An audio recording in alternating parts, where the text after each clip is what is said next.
Hi hello नमस्ते। नई कहानी मेरी जुबानी इस चैनल पर मैं रेणुका आप सभी का स्वागत करती हूँ। आज हम सुनेंगे एक राजा की कहानी जिसका नाम है राजा का सपना। एक छोटा सा गांव था। उस गांव में एक राजा था।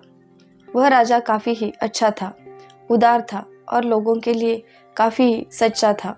लोगों को कोई भी दिक्कत आती तो उनके लिए वह हमेशा तत्पर रहा करता था। किसी को कोई भी ज़रूरत होती तो उनकी ज़रूरत को पूरा करता। उसके राज्य को वो अपना घर ही समझता, हर किसी को वह अपना ही समझता। ऐसे ही कुछ दिन बीत गए तो एक दिन रानी के साथ बैठा था। उसने कहा, हमारे इस राज्य में कितनी खुशहाली है। हमारे राज्य में हमारा गांव ही सबसे अच्छा है, इसीलिए हमें हमारे गांव से काफ़ी प्यार है। उसने काफ़ी सारे फूलों के पौधे लगाए थे। ऐसे ही एक दिन वह बगीचे में सोया था। सोते सोते उसे एक सपना आया कि राजा, तुम काफ़ी आलसी हो।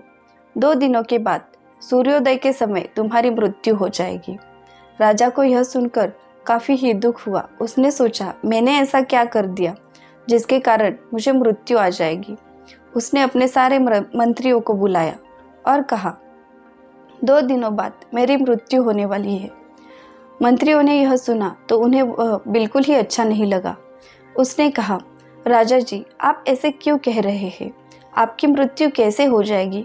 तब राजा ने कहा, जब मैं बगीचे में सोया था तब मैंने देखा कि कोई मुझे कह रहा है, तुम काफ़ी आलसी हो और 2 दिन बाद सूर्योदय के वक्त तुम्हारी मौत हो जाएगी। तब मंत्री ने कहा, आप फिक्र मत कीजिए, आप ना तो आलसी है ना ही मरने वाले हैं। कोई भी हो जाए, दिन का सपना कभी सच होता है क्या? और कोई भी कहता है सुबह का सपना अच्छा होता है और सच्चा होता है, लेकिन आपको तो दिन में सपना पड़ा है, इस कारण आप चिंतित ना रहे। लेकिन राजा फिर भी चिंतित ही रहा। दूसरे दिन उसने कुछ भी नहीं खाया। उसने मंत्री से कहा, मंत्री, कुछ ना कुछ प्रबंध करो ताकि कल का सूर्योदय ना हो सके और हमारी मौत भी ना हो सके। हमें काफ़ी डर लग रहा है, कहीं हमसे कुछ भूल ना हो गई हो जिसके कारण हमें यह दंड मिल रहा हो। मंत्री ने कहा, अब हम क्या कर सकते हैं? सूर्योदय को कैसे रोका जा सकता है? मंत्री ने सोचा, राजा जी को काफ़ी डर लग रहा है, इस कारण वह ऐसे पागलों की तरह बात कर रहे हैं। उसने अपने गांव के एक आदमी को बुलाया और कहा, राजा से जाकर कह दो कि तुम सूर्योदय को रोक सकते हो, आगे का सब कुछ मैं देख लूँगा। थोड़ी देर बाद वह आदमी दरबार में आया और राजा जी से कहा, मैं कल का सूर्योदय होने ही नहीं दूंगा ताकि आपको मौत भी नहीं आएगी और आप बच जाएंगे। राजा ने सोचा, यह आदमी सच में सूर्योदय रोक देगा, लेकिन उसने कहा, कल सुबह होने से पहले आपको आपकी कोठरी में जाकर बैठना पड़ेगा और जब तक गांव में घंटा नहीं बजती कोई भी गांववासी घर से बाहर नहीं निकलेगा और ना ही घर के बाहर दिखेगा, तभी मैं सूर्योदय को रोक पाऊंगा और झट से दोपहर कर दूंगा। राजा ने सोचा, होगा इसके पास कोई जादू तंत्र, इस कारण इतने अच्छे से यह बात कर रहा है। राजा ने ऐलान कर दिया कि कल जब तक राज्य में घंटा नहीं बजती तब तक कोई भी नहीं उठेगा और ना ही कोई घर से बाहर निकलेगा। राजा की आज्ञा का पालन करना ही प्रजा के लिए अच्छा था, इसलिए सबने हामी भर दी। दूसरे दिन मंत्री ने उस आदमी से कहा, जितना हो सके यहाँ से कूड़ा उठा लो और जो भी जलने लायक चीज़ें हैं उन्हें उठाकर गांव के बाहर ले जाओ। जहाँ से सूर्योदय दिखाई देता है वहीं पर सारा बिखेर दो और उस पर थोड़ा थोड़ा पानी डाल दो ताकि वो जले ना, सिर्फ उनमें से धुआं ही निकले। उन लोगों ने वैसा ही किया।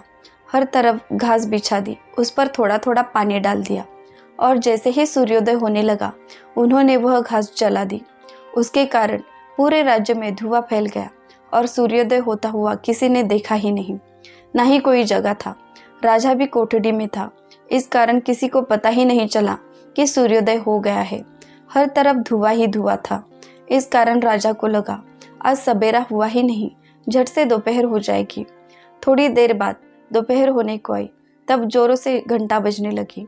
राजा ने सोचा, जिस आदमी ने यह पराक्रम किया है उसे मैं अपना आधा राज्य दे दूंगा। उसने मेरी जान बचाई है, मेरे जान के बदले में आधा राज्य कुछ भी नहीं है। उसे अगर मैं पूरा भी दे दूं तो भी कम ही है, क्योंकि मैं राजा हूँ, कोई आम आदमी नहीं कि उसकी मौत हो भी जाए तो किसी को कोई गम नहीं। लेकिन राजा को वह आदमी वापस कभी भी नहीं मिला, क्योंकि उसके मंत्री ने उसे एक दिन के लिए बाहर से बुलाया था, ताकि राजा के मन में कोई क्लेश ना रहे, उन्हें बुरा ना लगे। राजा की आज्ञा थी, इस कारण उसे यह सब करना पड़ा और राजा जी से झूठ बोलना पड़ा। राजा को झूठ बिल्कुल अच्छा नहीं लगता था, इस कारण मंत्री को यह झूठ उससे छुपाना पड़ा और उसकी जान भी बच गई। दूसरे दिन राजा ने कहा, वह मंत्री, वह आदमी तो आया ही नहीं।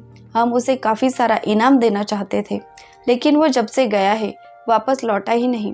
कितना बहादुर आदमी है, जिसने मेरा सपना झूठ बना दिया और मेरी जान बचा ली।